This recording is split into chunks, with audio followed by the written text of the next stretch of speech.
Donc il y a quelques éléments qui ne ressortent pas très bien des tableaux que l'on vient de voir. En tout cas, les tableaux vont nous laisser, je dirais, des impressions quant à l'écart qui existe entre les droits de vote et le pourcentage du capital détenu. Donc il y a deux informations qu'il faut aller chercher en plus de l'observation de cette géographie du capital et des droits de vote.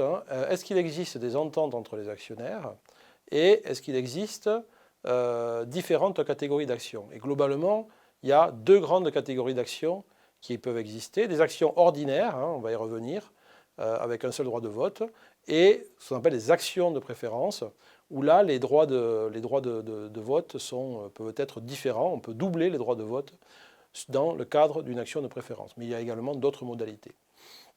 Alors, s'agissant des ententes entre les actionnaires, ici, cela veut dire qu'en fait, plusieurs actionnaires peuvent agir de la même façon en se concertant et ils doivent le déclarer.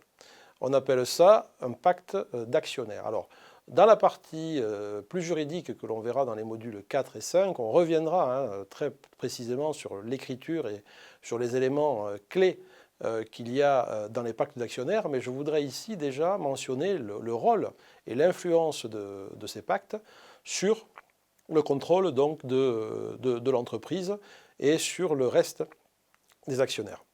Alors, quels sont leurs buts? Leur but, c'est de permettre à ceux qui signent ces pactes de maîtriser, voire dans certains cas de verrouiller la composition du capital. Et ça, les autres actionnaires doivent en être mis au courant.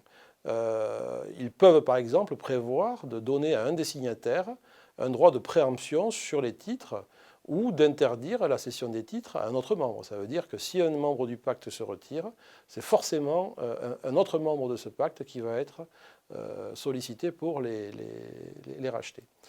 Ils peuvent prendre effectivement un certain nombre de dispositions sur l'exercice des droits de vote et ils ont même le droit de discuter avant les AG des votes qu'ils vont organiser. Donc vous voyez, si jamais on ne le fait pas, on serait dans une situation d'entente illégale, où il y aurait une entente entre les actionnaires, ce qui est, on va le voir plus tard, réprimandé par la loi.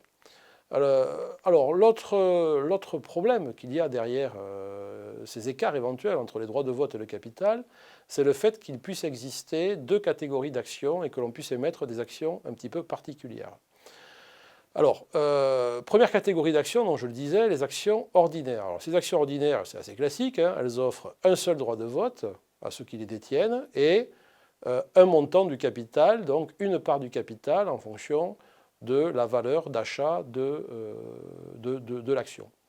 À ce moment-là, il y a une égalité parfaite entre la proportion de droits de vote détenus et la proportion de capital, ainsi qu'à la proportion des dividendes auxquels on a droit. Donc là, il n'y a pas de...